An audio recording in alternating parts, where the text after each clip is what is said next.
Welcome to The Tangent. Today we have a really special episode, kind of near and dear to our hearts. First of all, we'll introduce who is actually in the room because we have a guest today. We'll start with our obvious. Tim is here. Hello. Devin is here. Hey, yo. Our producer, Harrison. Hey. Myself, James. And then our special guest today is Nick. Hello. Nick is a good friend of the group. We do a lot of things together outside of the podcast, and Nick is very informational about video games. He loves playing them, talking about them. So this will be an interesting podcast. So, about what's going to happen today. We have decided to do Game of the Decade. The Game of the Decade will be determined by a bracket system. We have a 10 bracket single elimination tournament. You will see the bracket on your screen as you watch our podcast. Please do not be mad at what we have chosen. These are chosen through publications. We've looked at all the game publications that have listed a game of the year of some kind of shape or form, and we've chosen the games for each year that has the most publications giving it game of the year. So that is why we have these games on our list. We are going to do the tournament, but before we do the tournament, there are about 6 games that we have come to a conclusion that they need to be mentioned because they are not on our bracket. Yeah, I would like to just say that these 6 games we're about to discuss were games we were disappointed didn't make our actual bracket. So yeah, you can't really complain to us that your game didn't make the bracket because there are games on there that we think should be up there that aren't on the bracket. We're going to start at the very bottom of my list because I think the top of my list is going to be discussed more than the bottom. But at the bottom of the list, I have Red Dead Redemption 2. I think that it turned that style of game, the Grand Theft Auto style, it just made it cleaner, made it funner, made it better. But really, how much different from the first one was it? It was pretty different when you really look at it. Well, there's 8 years. They changed some gameplay aspects. They added a few things. They definitely cleaned up the graphics. I know graphics are not always key to any game because there are some great games that are graphically horrible, but are probably some of the best games to play. But I think that Red Dead 2, with the popularity that it had when it came out, due to the following that Red Dead Redemption 1 had, a lot of people played Red Dead 2. It also has something that Grand Theft Auto 5 has, which we're going to talk about next. The online playability, and something that Rockstar has always done is continue to do online updates. So it makes their games still. And Rockstar has basically been living off of Grand Theft Auto 5 for a while. Oh, yeah. So, Grand Theft Auto 5, let's talk about that for a sec, because that's the next on my list. Grand Theft Auto 5 is, 6 years old? 7 years old? I don't even remember. Like 2013. Yeah, so I mean, it's 7 or 8 years old. And you know what? I do, like I've said in other podcasts, I do work in a gaming store, and I'm telling you right now, it's still one of our better sellers. Oh, yeah. It still goes off the shelf, brand new, used. We have a hard time holding used copies in stores because people are continually buying them. Because Rockstar always has online updates for new missions, new fun little packets to do, and it's just things that they're continually... They are updating their online to keep from having to build a Grand Theft Auto 6. You know, and that may or may not be the best decision possible. Regardless of whether or not it's a good decision, they have finally come out a little while ago and said they're going to finally start moving away from Grand Theft Auto 5. So they are doing something finally, but Grand Theft Auto 5 kept them just sort of floating there for a while. So I mean, it was a big thing. Supposedly they're going back to Bully. Okay. Which is a good game too. Yeah. I mean, I don't know if anybody here has played Bully. That was a big really fun game on the PS2. Yeah. Bully Online. Bully Online. moving on beyond GTA 5 because we gotta. This is I know it's gonna take us a while to get through all of these games. Portal 2 is also on my list. those of us in the room who've played Portal 2, even Portal 1, I think was very innovative game for what it was. Portal 1 would have definitely been on this list of games if we'd have gone back further than 10 years. That's the only problem with Portal 1. Right, absolutely. So Portal 2, with what it was, I feel that it should get a mention because of what it is as a game. Yeah. Moving up the list even further, damn, I can talk. Mass Effect 2. Mass Effect 2 is probably one of my favorite games of all time, which is the main reason why I'm sad that it's not actually on the bracket. I might be the only one in the room, but... Well, I never really played, but I did watch people play. And I did like Mass Effect 3 for what it was with the online playability of what Mass Effect was. I'm not an online player. Most of us in this room know that. I don't play a lot of stuff online because I like playing the games as they're given to me with the stories that they give without having to have interference from somebody else messing with my game. Speaking of stories, that was probably my favorite thing about the Mass Effect games was your choices mattered. I'm going to start ignoring the end of 3, but that's another conversation. Yeah, until the end of 3, all of your choices did matter. Yeah, they had profound effects on the game, which would then affect subsequent games. Yeah. And I loved that about all the Mass Effect games. Okay, so next online... it's a big game that was huge in the last year. I don't think anybody in this room, maybe Harrison, but I don't think he's ever even touched it. I mean, I played it for a minute, but it wasn't really that big, was Fortnite. Fortnite recreated the online shooter. Everybody's like, oh no, it was PUBG first. Well, a lot of people don't understand that PUBG took their engine from Epic, who created Fortnite. So, really, in essence, it was Epic that made the Battle Royale style. Now, there were other Battle Royale styles out there, but nobody did it as clean as Fortnite. There are other Battle Royales that I think Nick dabbled in. I played one called Realm Royale, which was really neat in its inception. You had different classes. Like, you had a hunter that had a bow and an arrow. You had a mage that can fly and had a staff and whatnot. But early in its beta development, they scrapped all that and said everybody's the same, and you can find abilities later on. And... like you were saying, there's been a slew of other, I'm even going to call them copycat battle royales, right? Trying to piggyback on the popularity of Fortnite. I mean, what is it? Call of Duty even did that. In Call of Duty Black Ops 4, they made Black Ops 4 an all-online game, and one of the biggest things was we have a battle royale mode, which everybody's like, cool, battle royale and Call of Duty, let's do it.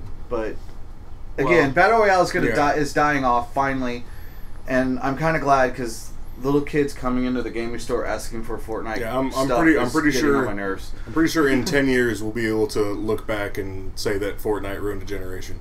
It did. Yeah, I'm with you on that. But my thing is that I have to mention Fortnite because it did change what online shooters. It was not ignorable. You couldn't ignore the effect. You cannot ignore it. What I played of it, I've probably played at least like 3 hours worth of the game. I did have fun. It's a solid game. I mean, I don't like the people that play it, but I think that was my biggest issue. I think you just described every multiplayer shooter in existence. It was fun, but I don't like the people that play it. All right, so the biggest game, I think, and the reason why I left it for last is because I think we're going to have the biggest discussion because I think most of us in here has, in some way, had this game, shouldn't they affect us, but we know a lot about it. Minecraft, game that didn't make the list. We all think it should. Don't understand why it didn't win out, but it did make a couple publications Game of the Year, but not... It didn't win out in its year because I think there was other ones. Minecraft did not make the list because in 2011, the year that it came out, it was surpassed by both Portal 2 and Skyrim. Yeah, so... Okay, Skyrim beat it out. I feel like its popularity has grown more over the years, and that's kind of what would maybe surprise us. I think the popularity... It also created its own genre. Like, there's a million copycats, and there's a million games that are... more or less copycats. Like, what, 7 Days to Die is... 7 Days to Die is very much a Minecraft with, like, a zombie survival horror spin on it. Mm-hmm. Yeah. I think you could basically play Minecraft that way, too, if you want. Absolutely, yeah. But, like, Minecraft, back to what I was saying about Portal 2 and Skyrim coming out in the same year, it came out ahead of its time. It came out in a very tough year. I mean, those were at least two of the very, very good games that came out that year. But Minecraft also has the downside of the fact that because it was in alpha and beta and so many people already knew about it, when its official release hit, its effect was already well in effect. That's true. Yeah. Right. Well, I guess when it was released back in that year, it didn't quite get the popularity because it really didn't. It already had all of its popularity. It gained a lot more traction. Officially released. It gained a lot more traction when it became an open source game. Yeah. And people were able to do their modifications to what's going on within the game. Yeah. And it wasn't until relatively recently that it became so ubiquitous on every system you can get your hands on. Right. That's you true can literally because play it on was anything. And it was back in the day when it was released. It was so hard to find a computer that could even run it because of how much it needed to generate at a time. The graphics were very low grade. It just generated so much stuff. Nick being a computer guy like he is, he understands this and he could probably explain it better. But back in that time, they didn't have a lot of computers that could handle that kind of... Well, the thing with a game like that is that literally every block, the game's building in blocks, every single block is rendered and interactable in its own unique ways, therefore has to be coded and accounted for when your computer loads up this entire world. Now, it loads it in cells, and, there's lots of computer math when it has to do with that, but... that's the reason that computers that are running Windows 7 and some of them even Windows 8 at the time, they're not going to be able to run Minecraft optimally. And it's going to be laggy, and people are going to say, no, thank you, I'm good. Yeah, and that's a thing that a lot of people forget, because nowadays you can run Minecraft on anything that's at least vaguely modern. But back when it came out, it was kind of a CPU hog. Yeah. All right, so... that ends our list of honorable mentions. If there are any games, and you got to think within the decade that you guys can think of out there in the world that you would like us to maybe discuss in a later time, or maybe we can discuss through our comment section, put it down in the comments. I'll gladly go through some of the comments and answer. Yeah. We'll give Nick access to it, so if anybody wants to throw something right at Nick can take care of his comments that were made to him. Nick will probably be back on our podcast more. Eventually. I just like having him here for today because of his knowledge in games. So, directly to our tournament then. So, now that the honorable mentions are done, we are going to go ahead and look at our tournament brackets. We have built this, or I should say somebody in this group built this, very well. Thanks, Nick. I like the way that he put a 10 bracket system together. It works out really well, and it'll flow everything really well. Now, should we go ahead and ask how he seeded this? I was going to ask him. That's my next question. Okay. I was going to ask him if they were randomly generated within here, or if he actually seeded them within the bracket.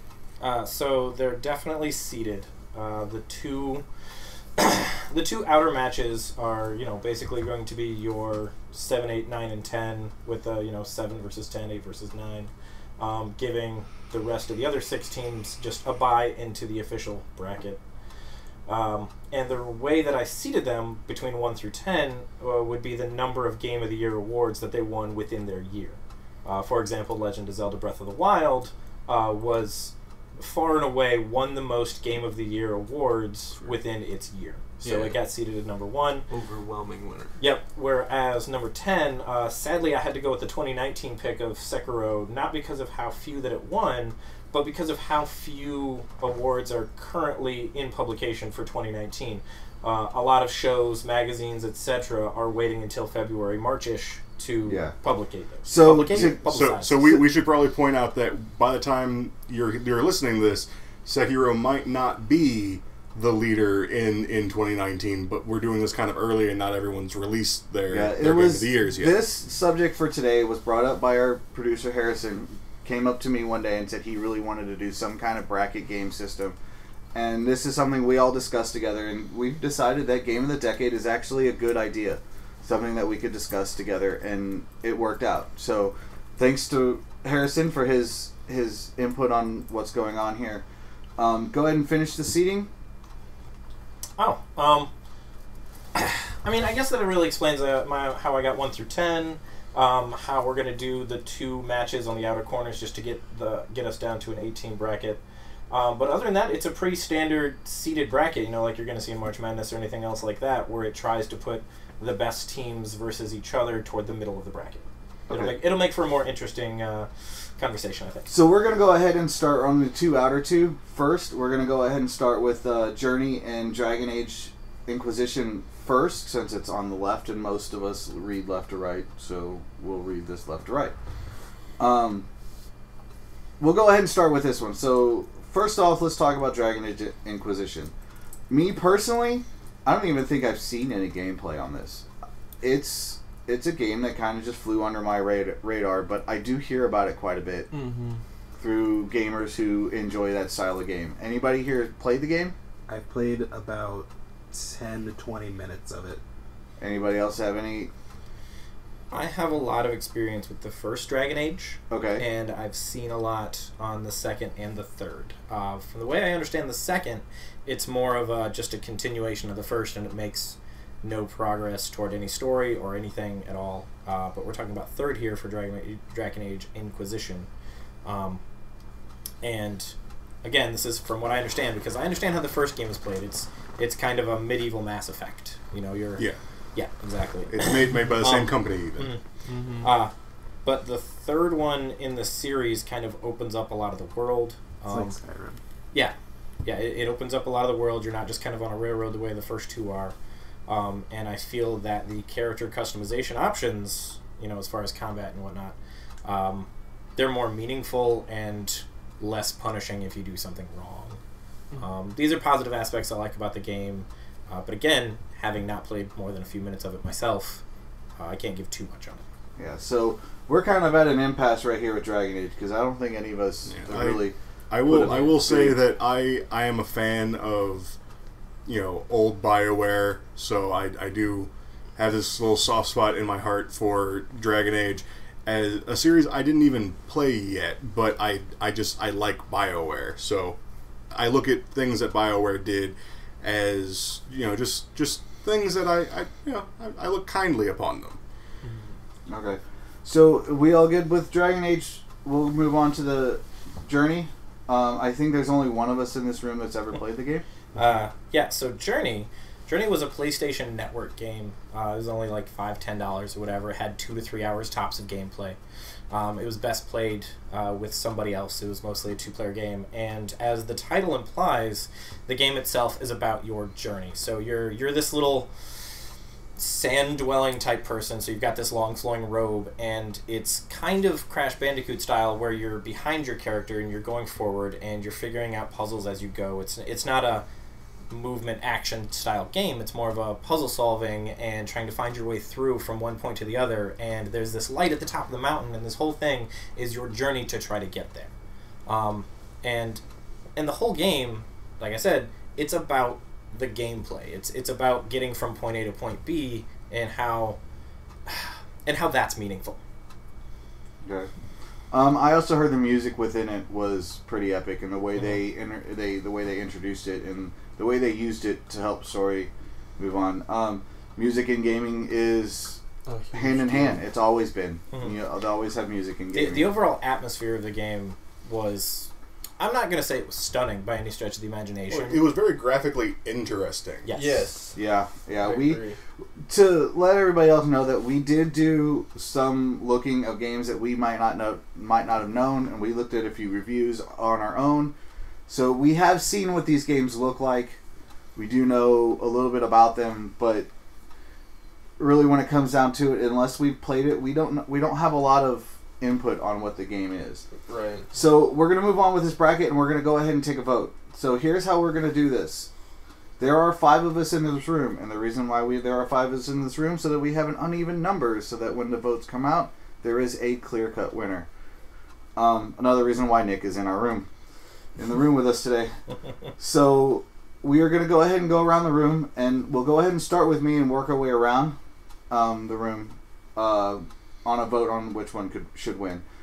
Personally, because of what Journey is, I'm going to go ahead and put a vote down for Journey. I don't know much about Dragon Age, and that style of game just has never appealed to me. I'm going to go ahead and vote for Journey on this one. No really other explanation except for the fact that I kind of liked the way it looked. It looked kind of fun and interesting. Yep, So that's fair. So, like I said, I've played through Journey.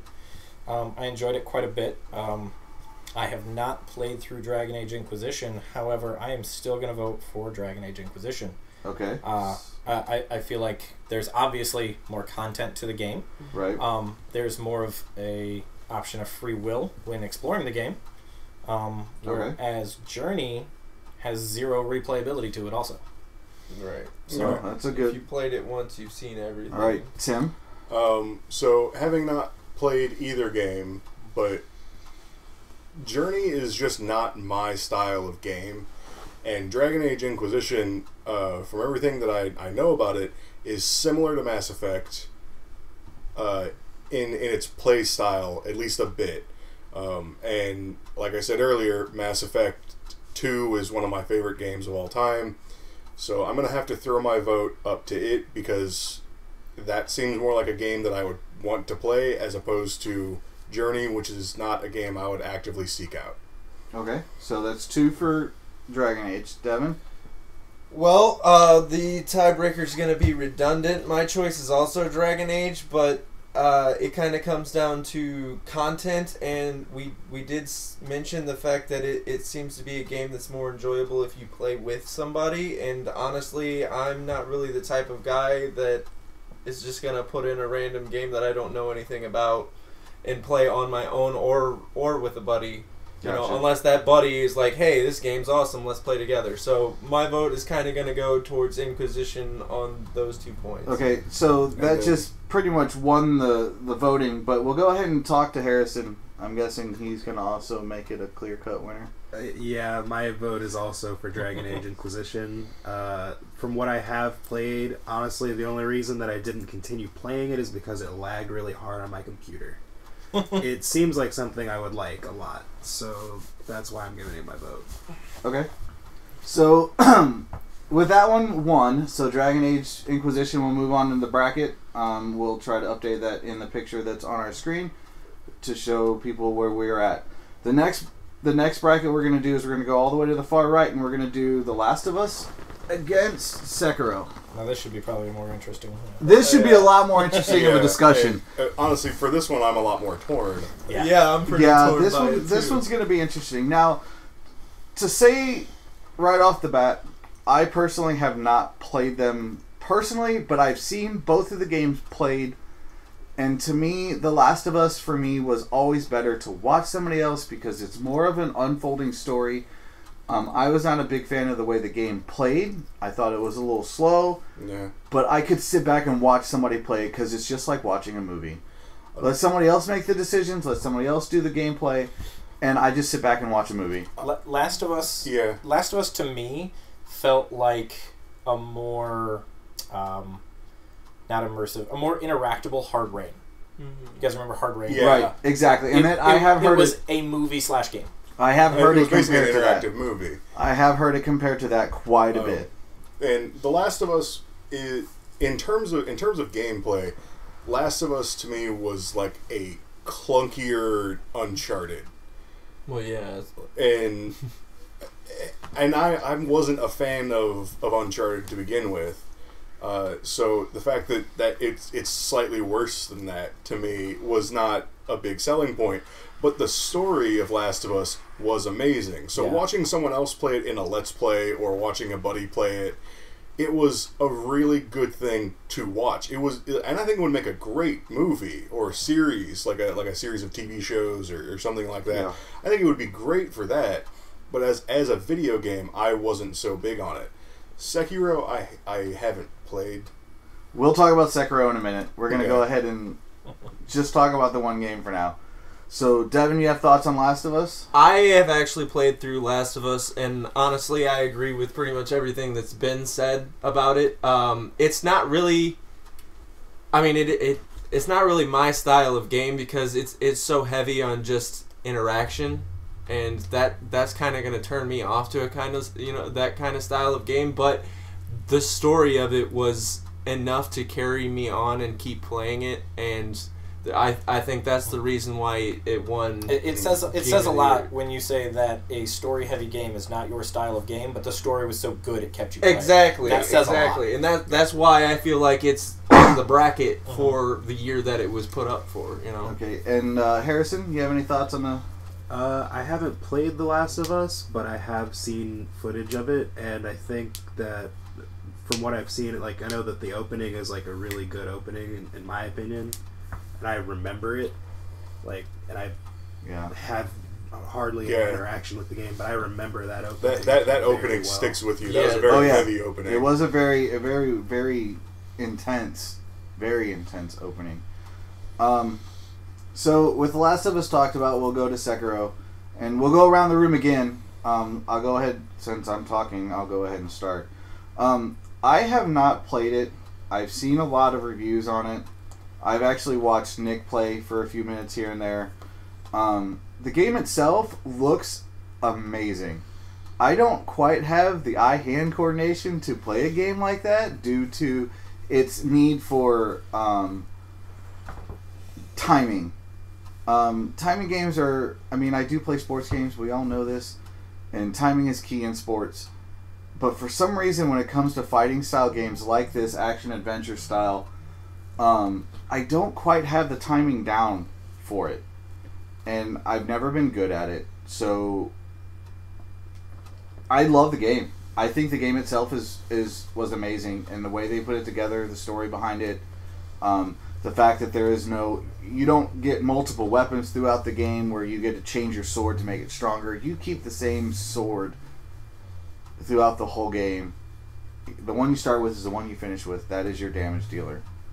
I mean, I think that's pretty amazing in the fact that you're not just going to end up destroying the game because you have the most powerful item in it. But other than that, I think the game and the gameplay itself seemed really smooth. The graphics are amazing. And its game style was pretty well put together.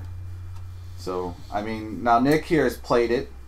He's played through it. A little bit. Did you end up beating it? I've put probably 30, 40 hours into the game. And you still haven't finished it? Oh, I finished it twice. Oh, you finished it twice? That's what the title says.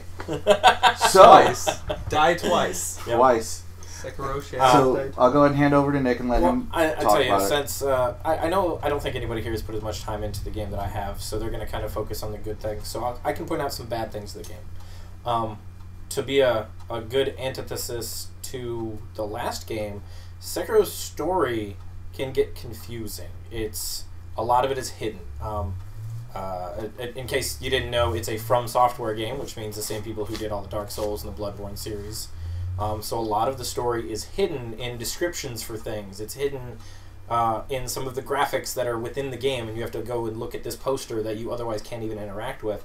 That's a lot of the things that the story is hidden in. And while that's really fun for Easter egging, it's not great for storytelling. You know, you're not going to get the gist of the world. It's one of those games where if you want to know the story, you have to go find it. Absolutely, yeah. And while that's not a bad thing, when comparing it to The Last of Us, that has such an amazing, engrossing story, I think that's a knock against Sekiro. But to counteract that, also saying, hey, it's a From Software game, this game is very difficult. You cannot just grind in this game and get stronger and then just go and beat that boss that you've been dying at 10 times. You have to learn how to beat this boss because you can't increase your numbers by just going out and killing peons in the game over and over and over again. Yeah, it's not an experience wall, it's an actual skill wall. Absolutely, and that can be a lockout for a lot of people. Like it can lock people out of the game of even playing it because they're going to get frustrated trying to beat the first boss over and over again and say, you know what, I'm done with this game. That's probably one of the reasons why I was never good at that game. But me personally, I felt very accomplished when I could do that. Like that's a huge plus for this game in my book, because when I could figure those things out, it felt so good. And then and there's a few things that thematically in this game just blow my mind. But back to storytelling, for example, there's a moment in this game where you beat a boss, and it even gives you the, hey, you beat the boss like screen. Hey, good job, you get the XP and everything. And then the boss gets up. Like I'm not going to say what it was or anything about it, but at some point in that game, that happened, and it blew my mind, and I'm going to be describing that moment for years. Anyway, I can talk about this game a lot, so I'm gonna pass on now. Okay. So I haven't played Sekiro. I did when it first came out. I did see Nick play it. It did seem interesting, but I was sort of heading out of video games. I'm getting more back into it now, but I was basically ignoring video games at the time. But it was one of those things that was interesting enough that I almost considered trying to pick it up. And now that I've seen more on it, I think I might actually pick it up. Because it doesn't just remind me of the Souls games, which aren't games that are really my style, but it does also remind me of some games that are more my style, like the Arkham games, the Batman Arkham games, which is another series that is among my favorite series of games. And I can see a lot of sort of, similarities between the two. And then you sort of blend that together with the Souls games, and that's what you get. And that seems interesting enough to me to try and want to play it. But again, since I haven't played it, I don't know. I can't say whether or not I enjoyed the story as it is without having to go seek and find, because I have no idea what it is. And I can't say how hard it was or how big these skill walls are, because again, I haven't played it. But it is something that is sort of calling out to me and saying, "Hey, come play me," and so that's a thing. And you don't get that very often anymore. I really don't. Tim's not much of a gamer anymore, like we've said, and I think Pokemon were the only games that really called to him. Pokemon is one of the only sets of games that sort of goes, "Hey, come play me," and I do. No, I would say Pokemon's more of a you call to it, because I always want to play a Pokemon game. Like, yeah. If there's a new Pokemon game to be played, I cannot resist it. All right. Right. Well, maybe that's your speed dial. Yeah.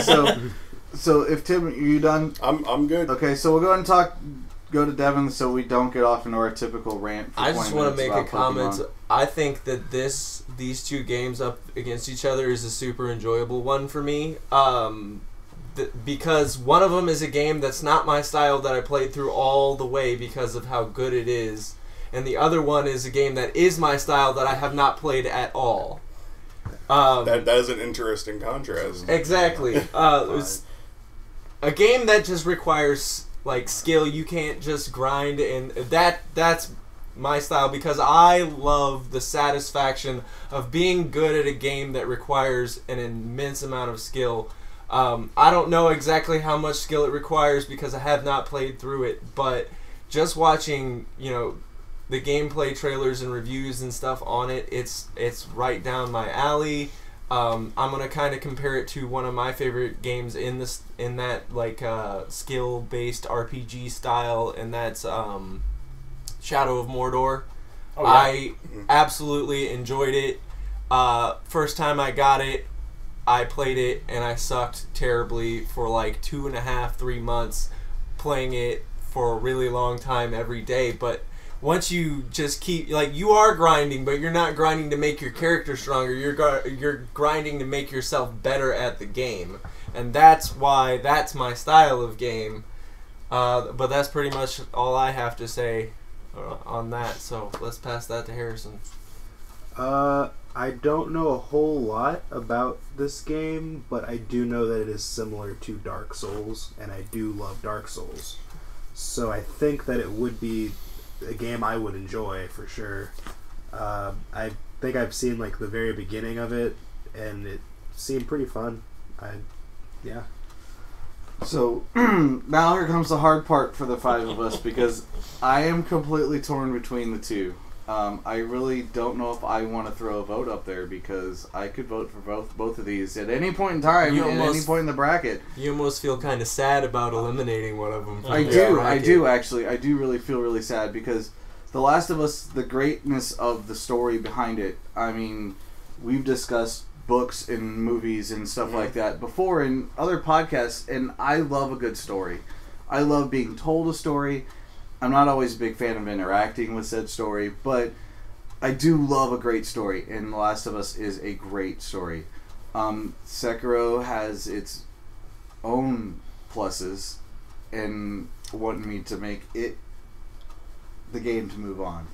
But I'm going to go ahead and throw my vote onto The Last of Us because of the story side of what it is, and as powerful as it is. I'm going to vote for The Last of Us. It's fair. So looking at these two games for me, I will say that my biggest downfall against Sekiro is its replayability. Like I said, I played through it twice. I played on it New Game Plus. And the combat is super fun and it's engaging. And like I said, the story is hard to find. Whereas looking at The Last of Us, it being a story-heavy game, I see less replayability in a game like that even. So if my biggest downfall of Sekiro is not only matched but superseded by The Last of Us, in my opinion, I have to go towards Sekiro. So that's my vote. Okay. So I'm going to agree with James on a lot of his points in this matchup. I also love good stories, and I loved The Last of Us story, but I'm going to head in a completely different direction and go, the story is a great thing in a video game, but if that's all you got, you don't have a true video game. Because the playability is really what makes, like, the gameplay itself is what makes a great video game a lot of the time. And I just don't feel like Last of Us has it. It has a wonderful story, it is memorable, and I can't wait for the second one to come out so I can watch someone else play it. But for this vote, I'm going to vote Sekiro. Yeah. Again, tiebreaker's not necessary because I'm going to vote for Sekiro. Man, I get outvoted Just a lot. just that being, again, you know, the meat and potatoes of a game is what matters to me, and that's the gameplay of the game. Playing through The Last of Us, I really enjoyed the story, but I was kind of just trying to continue the story and finish the story the whole time instead of taking my time to enjoy the game because I felt like the only part to enjoy of it was the story.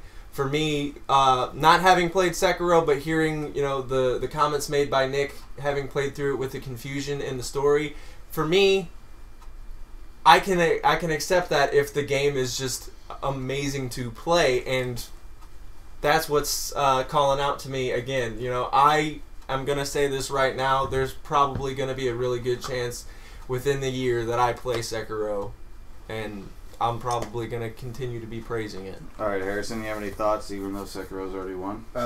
So, the guy in Sekiro is probably pretty strong, and Goku's kind of strong. I like where this is going. I really like Dragon Ball Evolution. This is earlier than I thought it was going to be. We brought up Dragon Ball Evolution early this one. So I'm going to go ahead and give my vote to Sekiro. Okay.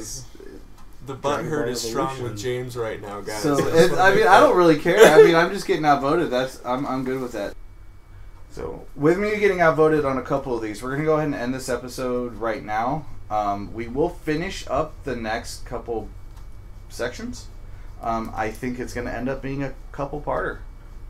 We took a long time talking about our honorable mentions and kind of defining what this tournament was going to entail. You kind of get a gist of us doing the outer brackets and then what the rest of it's going to entail. So we're going to go ahead and end this episode right now. So I will talk at you guys later. Anybody else want to say goodbye? Later. Bye. All right. We Catch normally us next time. do recommendations. I know at the end of the episode, but with this being what it is, we don't really have recommendations. We will do a large recommendations at the end of the tournament. We haven't completed the topic quite yet. The whole So- tournament's Yeah, already done. Technically, I like yeah, hearing I that. guess so. Yeah. So all right, we'll talk at you guys later.